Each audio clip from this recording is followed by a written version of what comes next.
예, 안녕하세요. 라디오 금천 뉴스라인 12월 14일 소식을 전해드리도록 하겠습니다. 오늘 날씨가 많이 춥습니다. 따뜻하게 입으시고 어디 가실 때마다 마스크 꼭 쓰시고 그리고 손 소독제도 꼭 바르시기 바랍니다. 날씨가 추운 만큼 바이러스가 많이 창궐할 수가 있습니다. 우리 감염병 같이 이겨냈으면 좋겠습니다.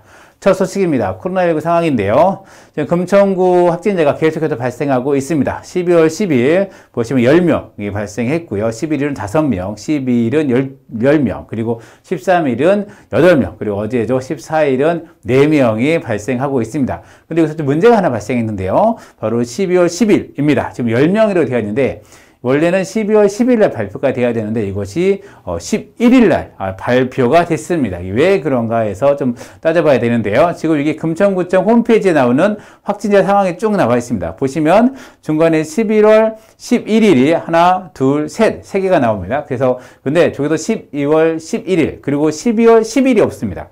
12월 9일에서 152번째에서 156번째 확진이 발생했고 12월 10일이 나오지 않고 11일로 건너뛰게 됩니다. 이거 관련해서 금천구청에서 지금 확진자가 확 늘어난 날이 바로 12월 10일입니다. 그래서 구가 코로나19를 대응을 잘 하고 있는가에 대해서 좀 많이 의구심을 좀 표출하는 분들도 계셨습니다. 하여튼 금천구에서 좀 코로나19에 대해서 좀 제대로 대응을 해주시면 좋겠다는 의견이 많이 좀 있고요. 이거 이제 바로 12월 12일에 나타난 금천구청 앞에 금천보건소 선별진료소에서 시작된 줄이 건물을 돌아서 지금 금천구청 광장에 있는 지금 마을버스 정류장입니다. 여기까지 지금 줄이 있습니다. 이날 금천구청 어린이집, 그죠? 직장 어린이집에서 부모님이 확진 판정을 받았습니다. 다행히 그분은 공무원은 아니신데 남편이 공무원인 걸로 알고 있고 그래서 그분에 대한 검사가 진행됐고 그래서 관련된 공무원들이 검사를 많이 받았습니다. 뿐만 아니라 학교에서도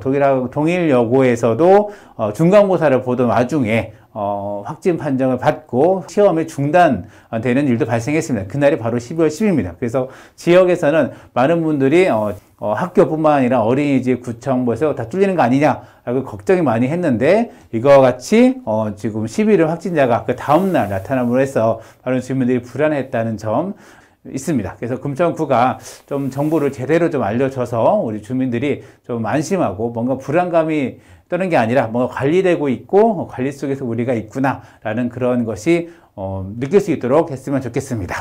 그리고 서울시가 임시 선별검사소 56개를 추가로 설치한다고 했는데요. 금천구도 2개가 설치가 됩니다. 임시 선별검사소는 우리가 선별검사가 좀 다릅니다. 첫 번째는 누구나 받을 수가 있습니다. 누구나라는 것은 지금은 내가 의사의 소견에 따라서 내가 검사를 받을 것을 얘기된다면 검사를 받습니다. 그리고 확진을 받으면 그 접촉자에 따라서 이렇게 받고 있는데 역학조사에 따라서 받고 있는데 지금은 누구나 받을 수 있게 만들고 또 누구나 무료로 받을 수가 있습니다. 그리고 익명으로 검사를 받을 수가 있고요. 또 각 검사소에는 의료 인력 2명 그리고 행정관리 인력 5명이 근무하게 되었습니다. 금천구도 지금 2개가 설치되어 있는데요. 필승아파트 앞이죠. 금천구청 앞에 있는 필승아파트에 있고 그 하나는 독산 3동에 독산보건분소 주차장에 마련됐습니다. 그래서 오늘부터 운영이 시작됐고요. 오전 9시부터 오후 6시까지 진행이 됩니다. 그래서 금천구에는 선별진료소 가기 전에 임시 선별검사소에서 진료를 받으셔도 된다는 점 알려드리고요. 위치를 좀 말씀드리겠습니다. 독산보건분소 잘 모르시는 분들이 있는데요. 보시면 아시겠지만은 독산로길 그리고 남모시장 근처에 있습니다. 그러니까 남모시장과 독산동길 사이에 있으니까 꼭 이 지점, 동그라미 쳐져 있는 지점에 그 위치니까요. 잘 찾아가시면 좋을 것 같고요. 필승아파트는 다시다시피 금천구청 앞에 있습니다. 저희가 지금 원래는 문이 닫혀 있었고 문이 막혀 있었는데 어제부로 그리고 오늘 진료소를 하면서 문이 열려져 있고 지금 천막으로 세개동이 쳐져 있습니다. 자세한 사진은 말씀을 금천을 통해서 전해드리도록 하겠습니다. 그래서 꼭 이용하시면 좋겠고요. 내가 의심스럽다 하시면 바로 가서 검사 받으시면 됩니다. 그리고 어제부로 유치원, 초등학교, 특수학교 전면 원격 수업으로 전환됐습니다. 그래서 지금 중학교, 고등학교는 지금 지난주부터 원격 수업으로 전환됐고요. 초등학교와 유치원 같은 경우는 학교량 재량으로 해서 지금 기존 2단계를 유지했었는데요. 연말까지 모두 원격 수업으로 전환됐습니다. 그래서 서울시 교육청은 서울시내 초등학교 같은 건 75%, 그리고 유치원의 78.8%, 특수학교의 53.1%가 겨울방학이 들어갑니다. 12월 달에 연말에 겨울방학 들어가서 그거와 연계돼서 요번에 학생 안전을 중시하면서 전환 조치를 했다라고 했고요. 조희연 교육감은 선제적인 3단계에 준하는 학사 운영 조치를 통해서 우리 학생들의 안전을 담보하겠다라고 발표를 했습니다. 그래서 지금 초등학교 학생, 유치원 학생들도 이번 주부터 학교를 가지 않고 지금 원격 수준으로 전환됐다는 점 알려드리겠습니다. 이번에는 금천구 소식입니다. 금천구 의회 지난 12월 4일 제225 정례회 제4체 본회의에서 나온 이야기인데요. 동영상 한번 보고 들어가겠습니다. 이번에 지역에서는 키움센터를 위탁받은 법인이 청장님 측근이라는 이야기가 있는데 사실이십니까? 그런 사실은 없습니다. 그러면 청장님은 사실이 없다고 말씀하시는데 지역에서는 왜 그런 이야기가 나온다고 생각하십니까? 의원님은 확인된 사실만을 말씀해 주시기 바랍니다. 아니, 여쭤볼 수는 있는 거죠. 네, 그런 사실은 없습니다. 그런 사실이 없으십니까? 네. 제도적으로는 문제가 없다고는 하나 저는 윤리적인 비판에서는 자유로울 수 없다고 생각합니다. 오얏나무 아래에서 갓근도 매지 말라는 말이 있죠. 저는 금천구를 위해서도 청장님을 위해서도 이러한 이야기가 지역에서 거론되는 것은 도움이 되지 않는다고 생각합니다. 앞으로 공정하고 투명한 행정을 해주실 것을 기대합니다. 네, 영상 잘 보셨죠? 지금 강수정 구의원이 구청장 측근이라는 이야기 사실입니까? 하니까 사실이 아닙니다 라고 얘기했고요. 사실만 얘기해 주세요 라고 구청장이 얘기했습니다. 오얏나무에서 갓근을 고쳐매지 마라 라는 속담도 나왔는데요. 무슨 내용인지 자세히 살펴보도록 하겠습니다. 우리 동네 키움센터 민간위탁 과정입니다. 그래서 저희 서경차는 민간위탁으로 제목을 뽑아봤는데요.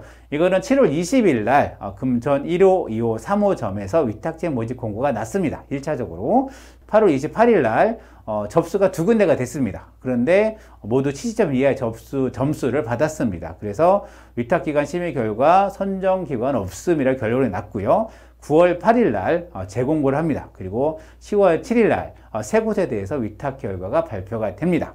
그리고 1호점은 독산 1동 롯데캐슬에 있는데요. 사단법인 따뜻한 동행이 위탁을 받았고요. 2호점은 시흥이동 벽산아파트에 위치해 있는데 재단법인 방정환 재단이 위탁을 받았습니다. 3호점은 시흥 1동에 위치해 있고요. 힐스테이 아파트에 있습니다. 그 인근에 있습니다. 아파트 내는 아니고요. 마을인상학교가 위탁을 받았습니다. 위탁 기간은요, 발표부터 계약일로부터 5년까지 5년 동안 위탁을 받는데요. 이렇게 내용인데 무슨 내용이 측근이냐 한번 따져보겠습니다. 이 중에서 한 단체는 2020년 올해 2월 달에 만들어졌습니다.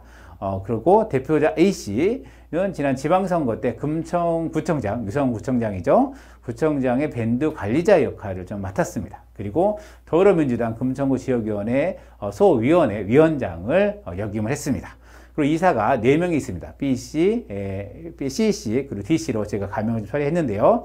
이사 B씨는 구청장 후보 시절에 그 수행 업무를 보셨습니다. 그리고 임기 초 비서실장이 들어오기 전에 비서실장 역할을 좀 진행을 했고요. 이사 C씨는 구청장이 관내보 중학교의 동문회장으로 되어 있는데요. 그 중학교 동문회의 사무총장의 역할을 하고 있습니다. 그리고 이사 D씨는 지금 더불어민주당 청년위원장으로 되어 있습니다. 그렇죠. 그리고 마지막으로 또 한 단체는 전 대표께서 지난 총선에 더불어민주당에서 좀 활동하신 이력이 있습니다. 측근인지 아닌지는 우리 시청자 여러분, 청취자 여러분들께서 판단하시면 좋을 것 같습니다. 또 하나 좀 저희가 있는데요. 지난 7월에 1차 공고가 있었습니다. 그때 위탁 선정 업체가 없음이라 결론이 났는데요. 두 단체가 응모했습니다. 근데 모두 70점 이하를 받았는데요. 선정위원회에서. 근데 이곳이 과연 지금 위탁된 것과 얼마나 큰 차이가 있을까? 한 곳은 아동복지 사업을 금천구에서 하고 있고요. 타 자치구에서 키움센터를 위탁받아서 운영하고 있는 사단법인입니다. 연력도 있고요. 그리고 업력도 좀 제가 보기에는 좋습니다. 다른 한 곳은 금천구에서 꾸준히 공급방을 운영해왔습니다. 운영하다가 2014년도에는 협동조합까지 구성해서 지역의 돌봄을 꾸준히 진행하고 있습니다. 그런데 이 두 곳을 다 70점 이하의 점수를 선정위원회에서 줘서 일단 탈락이 되는 상황이었습니다. 그래서 이 과정도 좀 의구심을 표하는 게 있었고요. 또 하나는 이거 강수정 위원이 좀 지적한 건데요.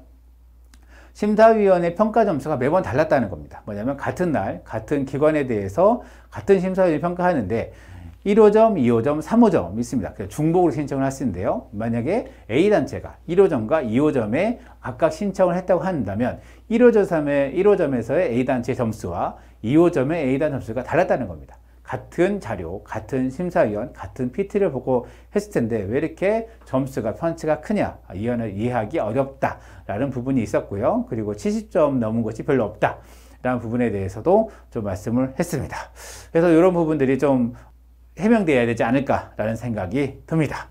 다음 소식입니다. 그 후에는 지금 막판 예산 심의를 하고 있는데요. 12월 17일 본회의를 통해서 모든 것이 의결됩니다. 그리고 오늘이죠. 14일 그리고 내일 15, 16일 날 예산결산 특별위원회 계속 진행을 하고 있고요. 마지막에는 개수조정을 합니다. 개수조정은 비공개로 진행이 되고요. 예산 중에서 어떤 것을 깎을 것인지 그리고 어떤 것을 늘릴 것인지 이거에 대해서 그 위원들이 논의하는 과정입니다. 좀 관점으로 포인트가 쓰레기 매입 수거를 1월 1일부터 할 것인가 말 것인가 구청에서는 밀어붙이고 있는데요. 그 의회가 여기에 대해서 어떤 판단을 내릴 것인가 좀 관심이 지금 집중되고 있습니다. 재활용 정거장도 마찬가지고요. 좀 관심 있게 주민들께서 바라봐 주시면 좋겠습니다. 그리고 쓰레기 매입 수거 원점 재검토를 요구하는 주민청원이 구의회에 제출됐습니다. 지난 12월 3일부터 10일까지 약 일주일간 서면 및 인터넷으로 진행됐고요. 641명의 주민이 설명을 하셨습니다. 그래서 12월 12일 오후 5시에 주민들이 청원서를 들고 금천구의회 백승권 의장에게 전달을 했습니다. 백승권 의장은 잘 살펴보겠다고 답을 했습니다. 네, 그리고 그 소식 알려드리겠습니다. 지금 어제 그제죠. 지금 일요일 날 눈이 내렸는데요. 비가 함께 내려서 다 많이 녹았는데 지금 금천구에서 제설제를 지원하고 그리고 제설함도 신청하면 설치를 해준다고 합니다. 그래서 자세한 얘기 좀 드렸는데요. 지원 대상은 아파트 또는 오피스텔 또는 다세대 주택 등입니다. 집합 건물이 가능하고요. 지원 방법은 참여 계획서를 제출하셔야 됩니다. 그래서 우리가 어느 골목에 어떻게 참여해서 하겠다라는 부분이고요. 계획서를 제출하면은 참여도에 따라서 1톤에서 3톤까지 지원한다고 합니다. 그러면 절차가 이렇게 됩니다. 이렇게 딱 신청을 하시면 우편에 이메일을 하시면 계획서를 검토를 하죠. 그래서 현장 조사도 하고 제설제 수량도 산정을 합니다. 그래서 제설제 지원을 배부를 하고 그리고 참여하기는 나중에 어떻게 참여했다라는 부분을 다시 피드백을 하는 것이지요. 그런데 여기서 1톤에서 3톤입니다. 그래서 1톤을 어디다가 산적을 해야 되는 거죠. 그러니까 어디다가 이렇게 쌓아놔야 되는 것이죠. 그래서 이런 것들은 아파트나 이런 것이나 아니면 또 오피스텔 큰 단위에서는 또 1톤 정도 가능하고요. 작은 단위 같은 경우는 제설제가 조그맣게 포장이 되어 있거든요. 그래서 25kg 정도 되는데 그거 같은 경우도 좀 설치 가능하다고 합니다. 그리고 지금 저층주거지 같은 경우는 이렇게 제설제 1톤이 이렇게 크게 놓을 데가 없습니다. 그래서 그런 데는 제설함을 요청하면 설치해 준다고 합니다. 그래서 혹시 우리 동네가 언덕지이 많이 있고 그리고 구청 제설차가 오기가 어려운 곳이라면 신청하시면 제설함을 설치해주고 거기에 제설제도 놓으니까 한번 신청하시면 좋을 것 같습니다. 신청은 금천구 도로과로 하시면 됩니다. 다음 소식입니다. 사회적 경제를 꿈꾸시는 분들이나 금천구의 공유경제를 꿈꾸시는 분들은 좋은 소식인데요. 12월 18일 금천구 사회적 경제 포럼이 줌으로 진행이 됩니다. 오후 2시부터 진행이 되는데요. 그래서 주제 발표가 4명이 있고요. 종합토론까지 진행이 됩니다. 미리 신청하셔야 줌으로 볼 수 있으니까 원하시는 분들은 꼭 신청하시면 좋겠습니다. 사회적 경제 소식 하나 더 알려드리겠습니다. 사회적 경제 아카데미가 지금 진행이 되고 있는데요. 기간이 12월 1일부터 내년 11월 30일까지입니다. 기간 중에 상시적으로 수강하시면 되고요. 금천 사회적 경제 지원센터 웹사이트 홈페이지에서 검색 들어가시면 접속하시면 아무 때나 들을 수가 있습니다. 우리 사회적 경제에 대해서 많은 분들이 공유하고 사회적 경제 함께 했으면 좋겠습니다. 금천구 청렴도가 점점 떨어지고 있습니다. 대체 어디까지 추락할 것인가 관심이 되고 있는데요. 금천구가 지금 종합에서 4등급을 받았고요. 작년보다 1등급이 떨어졌습니다. 외부 청렴도 같은 경우도 4등급을 받았습니다. 작년보다 2등급이 떨어졌습니다. 내부 청렴도는 3등급을 받았습니다. 작년보다 한 등급 올라갔는데요. 전체 5등급까지, 1등급부터 5등급까지 되어 있는데요. 대체 이게 어디까지 떨어질 건지 좀 우려스러운 마음입니다. 좀 돌아보시면 국민권익위에서 발표한 내용이고요. 12월 9일 날 2020년 공공기관 청렴도 측정 결과입니다. 그래서 외부 청렴도는 2등급이 떨어져서 4등급이 됐고요. 내부 청렴도는 1등급이 올라가 3등급, 종합 청렴도 4등급이 되었습니다. 외부 청렴도 같은 경우는 금천구와 뭐 계약이나 아니면 금천구와 함께 일을 하면서 느낀 민간인, 우리 주민들의 설문이고요. 내부 청렴도 같은 경우는 공무원들이 일을 하면서 인사나 아니면은 어떤 불합리함 이런 것들에 대해 느끼는 청렴도입니다. 때문에 이걸 분석을 하면 외부 주민들이 느끼기에 금천구와 일을 하다가 느끼기에 금천구의 청렴도가 떨어지고 있는 것으로 해석을 하면 됩니다. 반면 구청 공무원님들은 만족도가 높아진 것으로 해석하면 됩니다. 이 해석은 주민들이 더 하시면 될 것 같습니다. 청렴도가 계속 떨어지는 것에 대해서 많은 우려를 표하는 분들이 많습니다. 다음 소식입니다. 우리 KCC 오토 벤츠 정비 공장 많이 제가 전해드렸고 소식을 많이 알 텐데요. 대법원이 지난 11월 26일 최종 판결을 내렸습니다.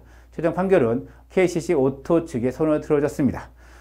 대법원은 금천구청이 자동차 관리 사업 등록 거부 처분은 안 된다. 그래서 그 거부 처분을 취소할 것을 결정을 했고요.